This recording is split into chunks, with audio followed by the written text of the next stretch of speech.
नमस्कार. आजची रेसिपी कच्च्या केळ्याचे वडे.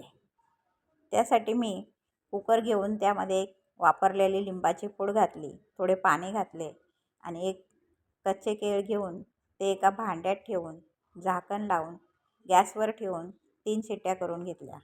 दुसरीकडे तवा तापत ठेवून त्यामध्ये अर्धा कप शेंगदाणे खमंग असे मध्यम आचेवर भाजून घेतले. भाजलेले शेंगदाणे साईडला काढून घेऊया.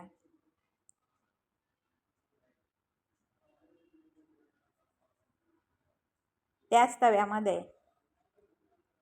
अर्धा कप कच्चा साबुदाणा मध्यम आचेवर फुलेपर्यंत लालसर असा भाजून घेतला.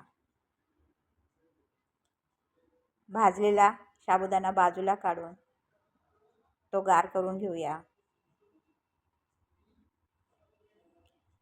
शेंगदाण्याचे साल काढून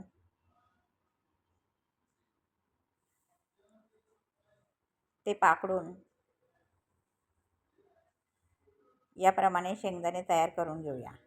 दुसरीकडे मिक्सरच्या भांड्यामध्ये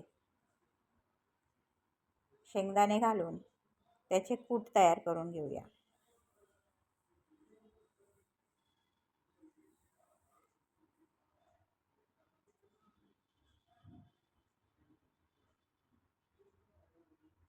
तयार केलेले कूट एका प्लेटमध्ये काढून घेऊया.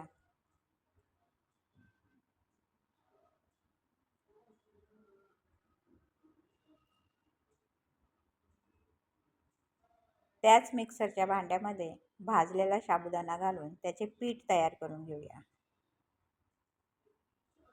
याप्रमाणे पीठ तयार करून तेही एका प्लेटमध्ये काढून घेऊया.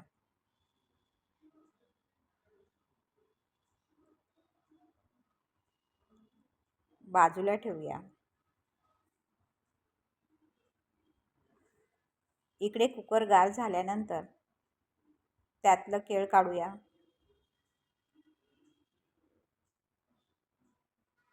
एका प्लेटमध्ये ठेवून दुसरीकडे तेल गरम करण्यासाठी ठेवून देऊया. किसणीला थोडे तेल लावून घेऊया. केळ सोलून ते खिसून घेऊया. गरम असतानाच केळ खिसावे.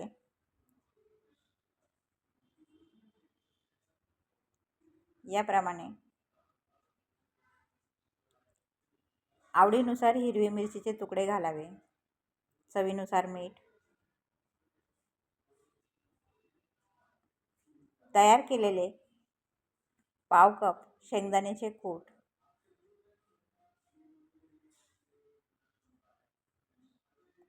2 चमचे साबुदाणा पीठ,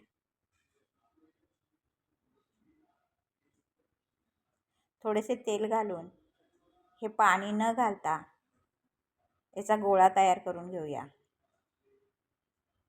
याप्रमाणे गोळा तयार करून त्याचे छोटे छोटे गोळे तयार करून तेलाच्या हातावर ते थापून घेऊया. घट्ट असे दाबून दाबून ते वडे थापून घ्यावे.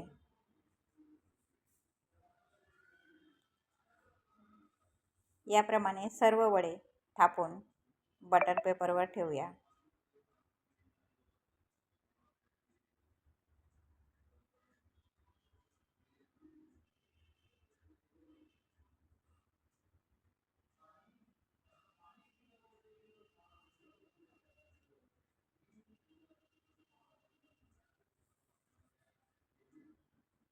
साबुदाण्याचे थोडेसे पीठ घेऊन त्यावर हे वडे घोळवून घेऊया. याप्रमाणे दाबून दाबून हे पीठ साबुदाण्याचे त्याला लावून घेऊया. सर्व वडे साबुदाण्याच्या पिठात याप्रमाणे घोळवून घेऊया. तोपर्यंत आपण इकडे वड्यासोबत खाण्यासाठी चटणी तयार करूया. पाव कप ओला नारळ, पाव कप शेंगदाण्याचे कूट, 2 हिरव्या मिरच्या, चवीनुसार मीठ, पाव कप पाणी. हे मिक्सरला लावून याची चटणी तयार करून घेऊया. यानुसार तयार केलेली चटणी एका वाटीत काढून घेऊया.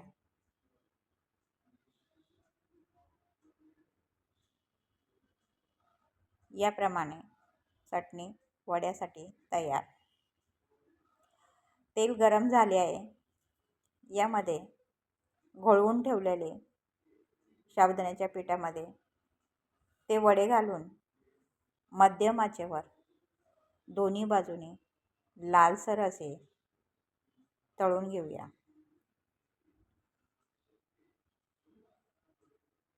तळण्यासाठी थोडासा वेळ लागतो. फास्ट गॅसवर हे तळू नये. याप्रमाणे वडे तयार करून ते एका पेपरवर काढून घेऊया.